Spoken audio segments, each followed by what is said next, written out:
Hello and welcome everyone to today's lesson, which is again about prepositions. Let's have a look at what we're going to do. I have a couple of reminders that from the previous session, and then we'll look at prepositions of place and prepositions of movement. So my reminders from the last session, the first one is about the function of prepositions. There are two main functions. The first one, as we saw, is creating phrasal verbs. For example, into gets added to look and creates a new verb, look into, which means investigate. Now here, the preposition, which is also called the particle, creates a new meaning. Therefore, it's important to use the correct preposition, otherwise we will be misunderstood.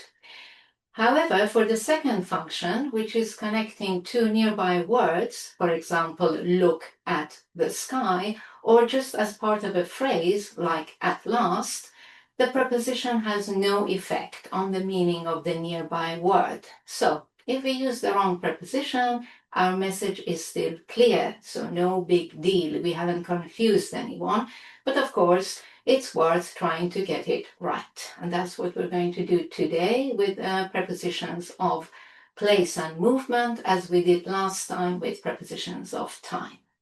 The last thing I want to say before we get on is a reminder of what I said last time on how to learn them. First of all, we do need to learn them gradually, in context, through regular exposure to correct English. And as I mentioned, reading is probably more appropriate for prepositions because we can see them clearly.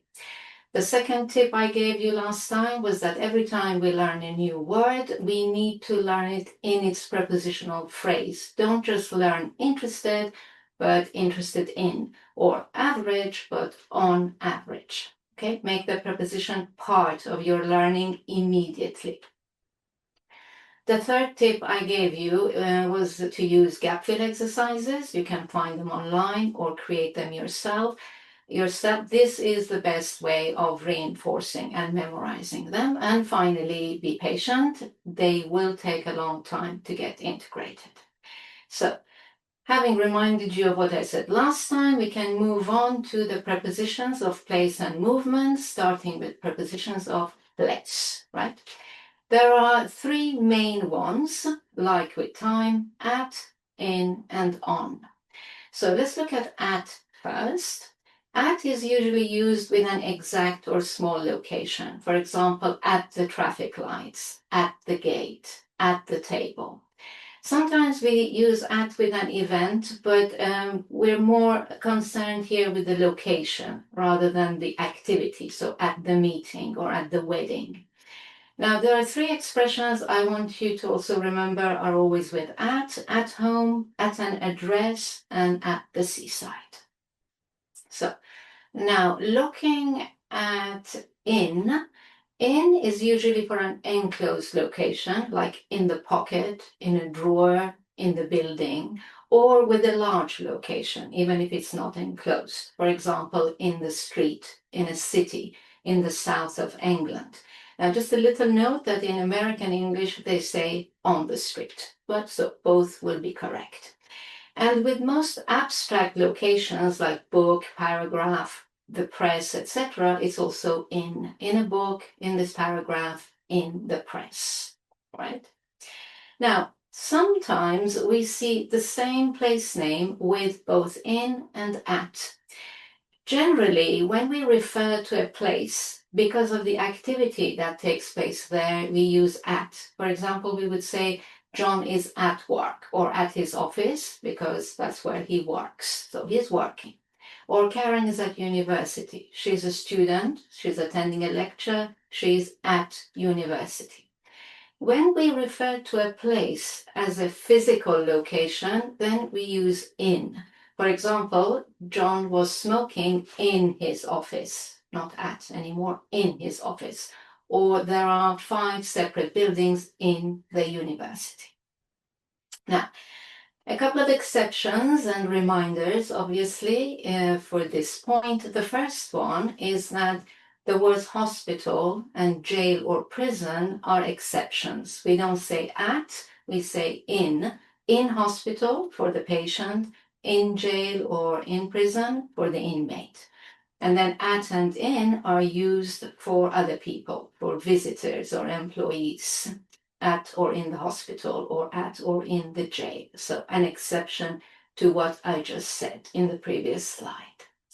And the other words to be careful of are place of work. For example, you can use both at and in for a workplace. He works at a private hospital or in a private hospital, both correct.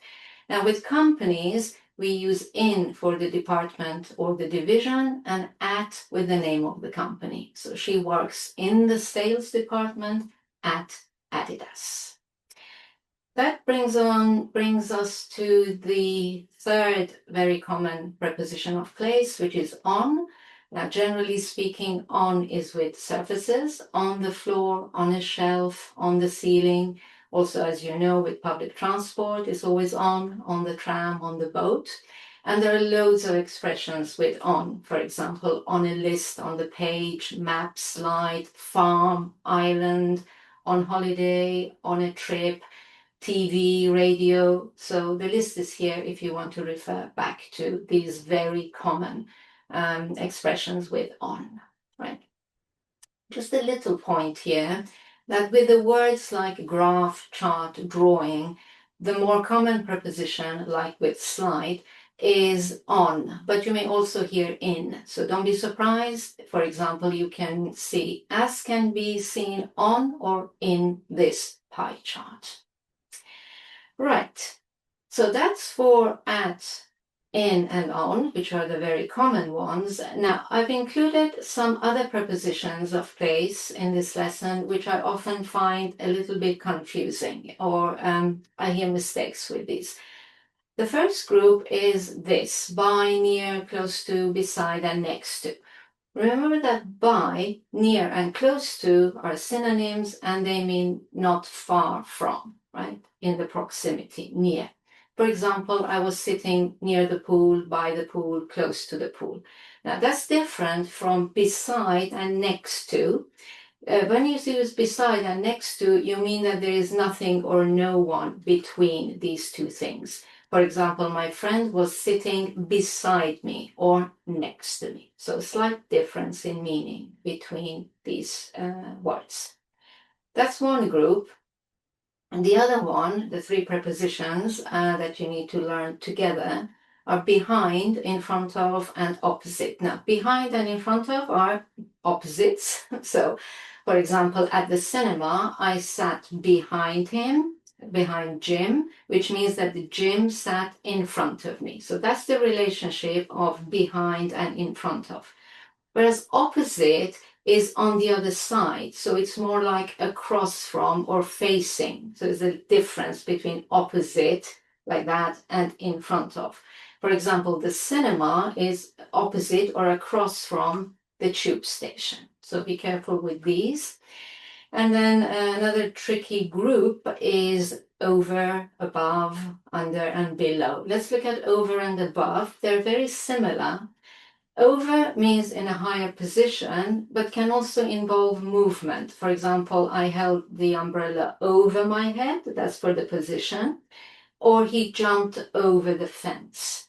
Now, if there is contact, over changes to on. So that's over the fence, but I sat on the fence.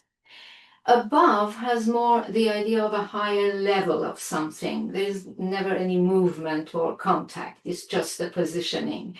And it's usually a synonym for higher than. For example, look at the table above paragraph 2, or it was 9 degrees above 0. It's that kind of relationship. Under and below are similar. So under means lower position, but again, like over, can involve movement and contact. For example, I stayed under the umbrella, or I crawled under the fence, and he got stuck under the fence. There can be contact. Below is again about positioning, lower level, no movement, no contact. And again, it really means lower than. So look at the table below paragraph 2, or it was 9 degrees below 0. The only little word or note I want to bring here is the words underneath and beneath. These are just formal words that are synonyms for under. So it's better to use under, but in a formal context, you may hear underneath or beneath. No difference in meaning. For example, many treasures are hidden underneath or beneath the riverbed. Right, that's all for prepositions of place. Let's have a look now at prepositions of movement. Again, there are three main ones: to, into, and onto. To is the verb of movement and its final destination. So walk to the station or cycle to school. Into is the verb of movement and the space. For example, jump into the pool, drive into the car park. And then onto is again the verb of movement, and now we arrive on a surface rather than in a space, on a surface. Jump onto the table, drive onto the ferry. Now, in spoken English, into and onto are often replaced by just in and on, and that makes it confusing, but you have to be aware of that. So in informal spoken English, people would usually say jump in the pool rather than into the pool, which is the correct preposition, or he jumped on the table instead of onto the table, which is the correct preposition. So be aware of that. Now, a couple of notes here. The first one is about the verbs get and arrive. Get is okay. We get to a place, get to the airport, but be careful with arrive. With arrive, it's not to, it's at or in. Usually you arrive at a small place, for example, arrive at the airport, and in a big place, arrive in Cambridge, for example. And the next little note is about the words home and enter, the exceptions. So don't use to before home. Don't say drive to home, it's drive home. And again, with enter, if it's a physical place, like a building, don't use into, just enter a building. However, if it's something abstract, like a discussion or a deal or an agreement, then we use into. Enter into a discussion or into a deal. Right? Now, these are the main ones, and I'm going to just mention the less common ones for prepositions of movement, but it's good for you to know. Now, these other prepositions are very precise, have very precise meanings. So they're likely to be the same ones you use in your own language for the same idea. So this makes mistakes less likely, and often if you come from translation, you end up in the right place. But let's just go through them. The first group is through, across, and along. Through is from one end of something to the other end, but it's usually an enclosed space. You're in something. For example, drive through the tunnel.